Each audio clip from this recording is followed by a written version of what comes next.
Halo, perkenalkan nama saya Augie Wijaya. Saya salah satu mahasiswa PPG Prajabatan Gelombang 2 tahun 2023. Hari ini merupakan podcast pertama saya yang akan membahas tentang identitas manusia Indonesia bersama teman saya, Tasya Levina Hermandiawo. Silakan. Halo, aku Vina. Aku dari Sastra Inggris Universitas Brawijaya. Bagaimana Kak kabarnya? Aman?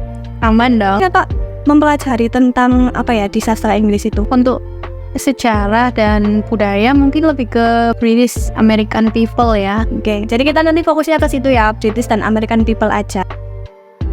Apa perbedaannya cara komunikasi orang Indonesia dengan yang udah kakak pelajari? Kalau di luar mungkin lebih ke formal dan untuk bahasa sehari-hari. Kalau untuk komunikasi kakak sehari-hari saat kuliah, kalau saya kan pendidikan bahasa Indonesia, jadi harus menggunakan bahasa Indonesia yang baik dan benar.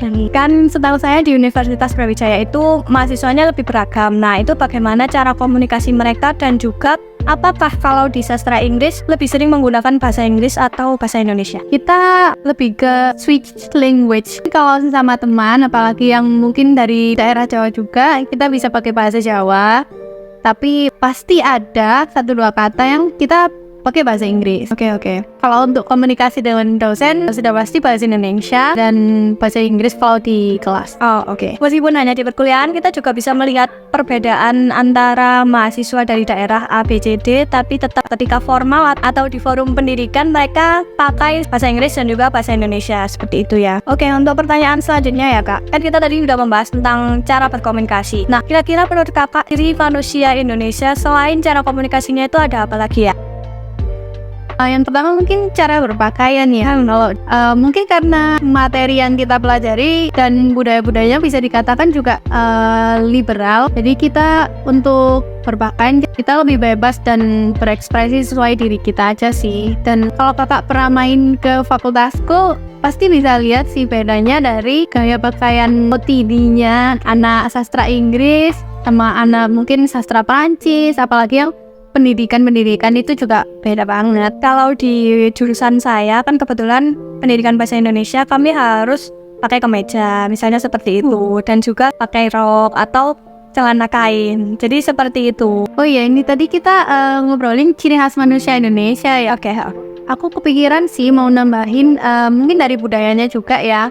Kalau yang aku pelajari, mereka kan nggak ada budaya mudik nih Kak. Benar, betul. Kalau di Indo kan identiknya lebaran, di keram-kerame, jam-jaman macet, terus banyak barang bawaan. Selain itu, kalau di lingkungan mahasiswa nih ya, yang menurut aku unik, itu kita kalau habis sempro, sindang gitu, kita pasti ada foto-foto kan, pakai bunga, pakai banner. Nah, betul. Itu kan sebenarnya di luar tidak terlalu ramai dan tidak terlalu dilakukan. Bukan menjadi ciri khas lah ya. Nah, dengan keberagaman yang sudah kita bahas tadi, apakah kakak pernah merasakan diskriminasi? Jauh ini untungnya nggak pernah merasa ya. Di lingkunganku orangnya baik-baik. Alhamdulillah, seperti itu. Emang manusia itu kan beragam ya Kak ya, harus bisa toleransi satu sama lain. Seperti semboyan Indonesia,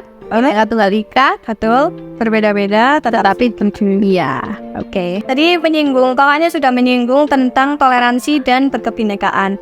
Nah, kalau di Indonesia kan kita memang sudah dipupuk sejak dini kalau kita harus bertoleransi, karena ya itu tadi sesuai semboyan kita berbeda-beda tetap satu jua. Nah, kalau di Amerika sendiri apakah mereka juga ada toleransi dan kebinekaan juga? Sejauh aku pahami nih ya dari materi-materi yang aku udah pelajari, ini kan Amerika itu immigrants country. Penduduk Amerika tuh nggak cuma dari yang native, tapi juga ada imigran dan mereka jadinya membawa kebudayaan dan background masing-masing. Jadi misal ada Indian Amerika, African Amerika, Asian American juga ada. Jadi mereka dengan background latar belakang budaya yang berbeda-beda banget, mungkin lebih ke berusaha mentoleransi untuk satu community, misal Asian community dengan Indian American community di Amerika sana. Jadi kalau untuk menerapkan Bhinneka Tunggal Ika yang bineka sepertinya kurang tepatlah untuk diterapkan di sana. Oke, untuk pertanyaan selanjutnya dari sisi manusia religius,